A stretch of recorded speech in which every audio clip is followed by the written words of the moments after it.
Hello friends, welcome to the new episode of my channel. আমি অরিত্র। এখন এই ভিডিওর মধ্যে আমরা কথা বলবো যে সানি দেওলের জাট বলে ছবিটাকে নিয়ে, যে ছবিটা ডিরেক্ট করেছে গোপীচাঁদ মালিনী, এবং সানি দেওলের সাথে রয়েছে রণদীপ হুডা, রেজিনা ক্যাসান্ড্রা, তারপরে আমাদের বিনীত কুমার সিং, প্রচুর হিউজ স্টারকাস্ট রয়েছে আর কি, সিয়ামি খের রয়েছে, অনেকে রয়েছে। তো কেমন হলো এই ছবিটা? দেখুন, ছবিটা যা ট্রেলার থেকে আপনারা গল্প দেখেছিলেন, এখানে আমরা সানি দেওল ভার্সেস রণদীপ হুডার টাসল দেখতে পাবো। এবার তাদের ব্যাকগ্রাউন্ড কি, কিভাবে তারা এই গ্রামের মধ্যে এসছে, কি করতে এসছে, সেগুলো নিয়ে পুরো ছবিটা আর কি। আমি ডিটেলে বলছি না আর কি, বিকজ ওরা ট্রেলার লেভেলে গল্পটাকে লুকিয়ে রেখেছে, তো সেটা আমি বলছি না। তো দেখুন, অ্যাকচুয়ালি এই ছবিটা ভালো একটা ছবি হয়েছে, এন্টারটেনিং হয়েছে। কিন্তু ছবিটা, এটা কেউ বলতে পারবে না যে এই ছবিটা এঙ্গেজিং বা এন্টারটেনিং নয়, কিন্তু it's a very paisa vasool entertaining ছবি। হ্যাঁ, ছবিটার কি কি প্রবলেম আছে? প্রেডিক্টেবল। যারা তেলেগু মশালা ছবি দেখে বা সাউথ ইন্ডিয়ান ছবি রেগুলারলি ফলো করে, তাদের জন্য পুরো টেমপ্লেটটাই খুব প্রেডিক্টেবল হবে আর কি। তো সেইটা আর কি প্রেডিক্টেবিলিটিতে ভোগে। আর সেকেন্ড হচ্ছে যে ছবিটার মধ্যে কিছু কিছু জায়গাতে কিছু কিছু জিনিস না, মানে আরো মানে অ্যাকচুয়ালি আইডিয়াটার মধ্যে যে পোটেনশিয়ালটা ছিল, সেই পোটেনশিয়ালটাকে ছবিটা রিচ করতে পারেনি। সেটা অনেকগুলো কারণের জন্য হয়েছে। মানে সেটা একটু স্ট্রেচড এডিটিং এর জন্য হয়েছে, সেটা কিছু মাস মোমেন্টস ডিজাইন করতে পারেনি তার জন্য হয়েছে। But it's a good film, কিন্তু it's a good film. It's not an extraordinary film, but as a mass film it is good, এবং এটা কিন্তু সিঙ্গেল স্ক্রিনে ওয়ার্ক করবে বলে আমার মনে হচ্ছে। এবার দেখুন, ছবিটার মধ্যে কি কি পজিটিভ রয়েছে। সব থেকে প্রথম যে হচ্ছে, এর ফার্স্ট হাফে যে স্ক্রিন প্লেটাকে যেভাবে গোপীচাঁদ মালিনী করেছে, এই যে সরি বল, এই কথাটা যে বারবার ওরা হাইলাইট করেছিল, কেন সেই সরি বল, এই জিনিসটার উপরই ওরা ফার্স্ট হাফটাকে পুরো দাঁড় করিয়ে রেখেছে। ওই জায়গাটা পুরো একটা ওয়েস্টার্ন ফিল্মের মতো। ওয়েস্টার্ন ফিল্মের টেমপ্লেটটা কি হতো, যে একটা লোক বাইরে থেকে এসছে, একটা গ্রামের মধ্যে কিছু প্রবলেম চলছে, ওখানে ডাকাতি ইত্যাদি কিছু রয়েছে। এবার ওই লোকটার আমরা ক্যারেক্টারটার কোনো নাম জানি না, কিছু জানি না। দেখবেন সানি দেওলের কোথাও নাম টাম কিছু দেখায়নি, আপনার ট্রেলার লেভেলে নিশ্চয়ই দেখেছেন। তো সেই ক্যারেক্টারটা ওখানে আসছে, বাইরে থেকে ওখানে আসছে, এবং ওখানে এসে একটার পর একটা কিভাবে ওটার মধ্যে জড়িয়ে পড়ছে, কিভাবে প্রবলেম সলভ করছে, কি করছে। তো এই টেমপ্লেট আমরা সাউথ ইন্ডিয়ান অনেক ছবিতে দেখতে পাই, বা ব্রুসলির ছবি ওয়ে অফ দ্য ড্রাগনেও আপনারা এই জিনিসটা দেখতে পাবে। তো সেই যে মানে ওয়েস্টার্ন সিনেমার টেমপ্লেট, সেটাকে ব্যবহার করা হয়েছে। এবং সেখানে একটা ইনসিডেন্ট আছে, পার্টিকুলারলি একটা মানে ধাবা টাইপের জায়গাতে একটা ঘটনা ঘটে, সেটাকে ফলো আপ করে ইন্টারভেল অব্দি পুরো জিনিসটা যায়। এবং সেটার মধ্যে কিন্তু একটা অ্যাকশন কমেডির মিক্সচার আছে, এবং সেখানে অ্যাকশনটা, দেখুন অ্যাকশন এরকম নয় যে নতুন কিছু আপনি দেখছেন। আমি বললাম যে টিপিক্যাল তেলেগু ছবিতে যেরকম অ্যাকশন দেখে সেরকমই দেখছে, বাট সানি দেওল ওটাকে পুল অফ করে দিয়েছে ভালো করে। সানি দেওলের উপর জিনিসটা দেখতে ভালো লাগছিল। ফার্স্ট হাফের অ্যাকশনগুলো ডিসেন্ট, আমি বলবো না খুব এক্সট্রাঅর্ডিনারি, সেই জায়গাটা মোটামুটি ডিসেন্টলি ওয়ার্ক করে, এবং সেখানে কমেডি মোমেন্টসগুলো অ্যাকচুয়ালি বেটার ওয়ার্ক করে। এবং ইন্টারভেলে যেখানে রণদীপ হুডা এবং সানি দেওলের টাসেলটা হয়, যেটা কিছু ঝলক আপনার টিজার লেভেলে ইত্যাদিতে দেখেছিলেন, সেই জায়গাটা কিন্তু মানে ছবিটা খুব ইন্টারেস্টিং হয়ে যায়। এবার এই যে সেট আপটা হয়ে যায় ফার্স্ট হাফে, সেকেন্ড হাফটা ক্যাদির মতো একটা ছবি হতে পারতো। মানে অ্যাকচুয়ালি ছবিটার কিন্তু টাইম স্পেন্ড আপনি যদি দেখেন 10 ঘন্টার একটা ছবি, মানে 10 ঘন্টার মধ্যে আর কি পুরো গল্পটা হচ্ছে। তো এবার সেকেন্ড হাফটা কিন্তু পুরোপুরি একটা চেজ ফিল্মের মতো হতে পারতো, মানে লাইক ক্যাদি, যেটা আমি বলছি। কিন্তু ছবিটা কি করে এবার, মানে যেটা গোপীচাঁদ মালিনী করেছে, যে মানে ইমোশনাল এটাকে ড্রাইভটাকে আনবার জন্য, যাতে আমরা রুট করতে পারি আর কি, রুট করতে শুরু করি বিভিন্ন ক্যারেক্টারসদের জন্য, তাই জন্য ফ্ল্যাশব্যাকসে চলে গেছে। এবার সেইখানেই ছবিটা একটু ডিপ করে। তার আগে কিন্তু সেকেন্ড হাফে একটা চেজ সিকোয়েন্স রয়েছে, সেটা কিন্তু ভেরি ওয়েল ডান। এবং সিনেমার সব থেকে হাইলাইট কি সিন জানেন? ক্লাইম্যাক্স নয়, একটা থানার সিন আছে। ওই থানার সিনের যে অ্যাকশনটা, ওটার যে বিল্ড আপটা, ওখানে যেভাবে ওই যে ফ্রেডি যে চরিত্রটা করেছিল উপেন্দ্র লিমাই, তার একটা ওখানে ক্যামিও রয়েছে। তো সেইখানটার যে পুরো সেট আপটা, ওই জায়গাটা দেখবার মতো ছিল। ওই সিকোয়েন্সটা হচ্ছে এই ছবির সব থেকে পয়সা উসুল সিকোয়েন্স। ওটা পুরো আপনাদেরকে সালাখের ভাইব দেবে। তার আগে সানির একটা ডায়লগ আছে, যেটা আপনাকে ঘায়েলের কথা মনে করাবে, যে উতারকে ফেক দইয়ে ভার্দি, এরকম ডায়লগ আছে। ওই জায়গাটা ছবির মানে বেস্ট জায়গা। ওই সিকোয়েন্সটা আমার দারুণ লেগেছে। ওই জায়গায় মোমেন্টস গুলো দারুণভাবে ওয়ার্ক করেছে। এবার ছবিটার মধ্যে আর কি কি পজিটিভ আমি যেটা বললাম, এক হচ্ছে সানি দেওলের পারফরমেন্স। সানি দেওল কিন্তু দারুণ কাজ করেছে। কিছু কিছু জায়গায় কমেডি মোমেন্টস আছে, সেগুলোতে ভালো কাজ করেছে। অ্যাকশন ভালো পুল অফ করেছে। ডায়লগ যেভাবে দিয়েছে, ডায়লগে কিন্তু মানে আপনারা যথেষ্ট গুজবাম্পস পাবেন।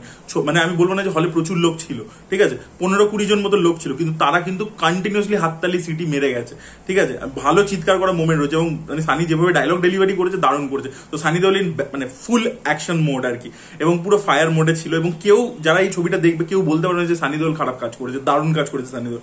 সেম ভাবে রণদীপ হুডা ক্যারেক্টারটাকে ভালো ডেভেলপমেন্ট দেওয়া হয়েছে, প্রথমে তাকে এস্টাবলিশ করা হয়েছে, সবকিছু দেখানো হয়েছে, সবকিছু ভালো হয়েছে। রণদীপ হুডা পারফরমেন্সও খুব ভালো দিয়েছে। রেজিনা ক্যাসান্ড্রাও পারফরমেন্স খুব ভালো দিয়েছে। রেজিনা ক্যাসান্ড্রা স্ক্রিন টাইম কম পেয়েছে, কিন্তু তার কিন্তু পারফরমেন্স ভালো। এবং এই ছবিটার মধ্যে একটা ফেমিনিস্টিক মেসেজ রয়েছে, মহিলাদের ইনভলভমেন্ট রয়েছে, মহিলাদেরকে দিয়ে অ্যাকশন করানো হয়েছে। তো এটাকে অ্যাকচুয়ালি বলা যেতে পারে সানি দেওলের জওয়ান টাইপের আর কি, ঠিক আছে। একটা ওই পুলিশ স্টেশন সিনের মধ্যেও মহিলাদের ইনভলভমেন্ট আছে। তো সেই জিনিসপত্রগুলো ভালো। জেনারেলি আমরা মাস মুভি বা মশালা মুভির মধ্যে কিন্তু মহিলাদেরকে মানে মানে খুব একটা যে ইনভলভমেন্ট তাদের থাকে সেটা কিন্তু তোমরা দেখতে পাই না, কিন্তু এখানে কিন্তু অ্যাকচুয়ালি তারা প্লটের আর কি ইম্পর্টেন্ট পয়েন্ট, এবং রেজিনা ক্যাসান্ড্রা ক্যারেক্টারটাকে খুব ভালো ইউজ করেছে আর কি। আমি বলবো স্পেশালি ওই ফ্ল্যাশব্যাকের পোর্শনে কিছু জায়গা আছে বা ফার্স্ট হাফেও কিছু জায়গা আছে খুব ভালোভাবে ইউজ করেছে, যেখানে ওই ক্যারেক্টারটা ইন্ট্রোডাকশন হয় সেখানেও খুব ভালো ইউজ করেছে।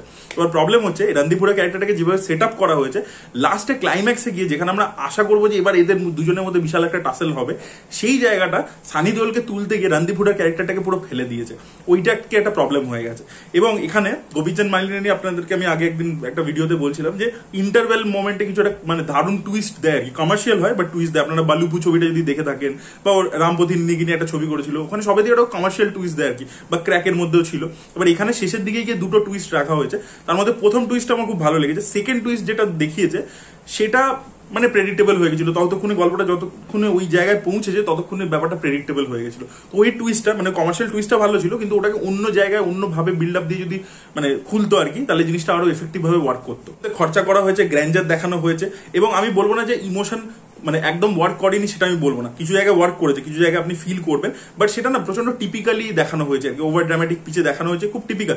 আমি যেটা বললাম যে যারা আর কি সাউথ ইন্ডিয়ান ছবির এক্সপোজার আছে তারা বুঝতে পারবে যে এবার এটা হবে এটা হবে, এবং সেটাই হচ্ছে, ঠিক আছে। তো সেই জায়গাটা কোনো নতুন সারপ্রাইজিং মোমেন্ট নেই, এবং এই যে ইমোশনাল সিনগুলোকে যেভাবে হ্যান্ডেল করা হয়েছে সেটা আমি বলবো যে খুব একটা ভালো হয়েছে।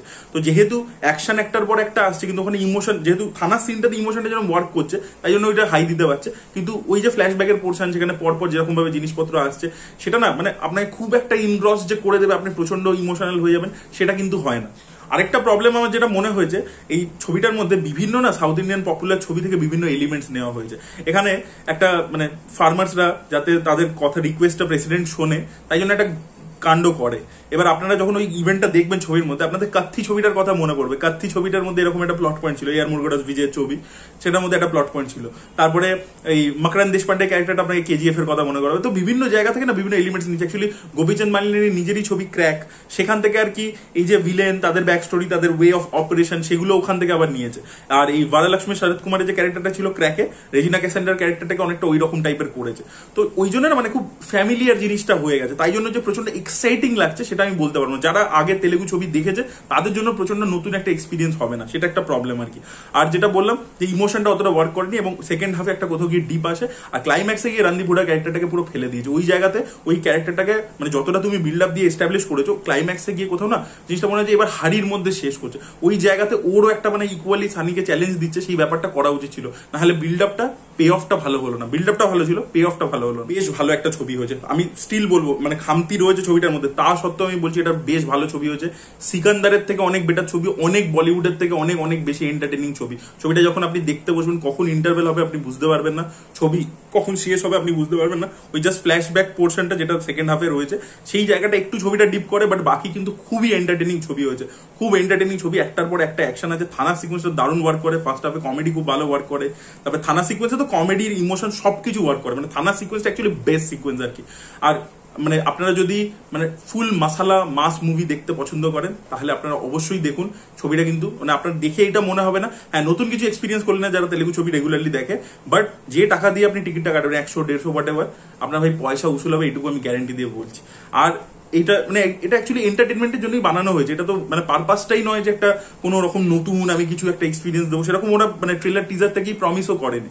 তো সেই যেটা প্রমিস করেছিল সেটার আমি বলবো 70% ডেলিভার করতে পেরেছে। হ্যাঁ ডেফিনেটলি আইডিয়াটাতে যে পোটেনশিয়ালটা ছিল, এটা একটা নেক্সট লেভেলের হেভি ছবি হতে পারতো, ঠিক আছে, কিন্তু সেটা যেতে পারেনি, সেই পোটেনশিয়ালটা পৌঁছাতে পারেনি। But it's a decent film আর কি। ডিসেন্ট কেন আমি বলবো, even good, watchable, entertaining, engaging film আর কি। তো আপনারা যারা জাট দেখেছেন আপনাদের কি এক্সপিরিয়েন্স অবশ্যই কমেন্টে জানাবেন। Thank you so much.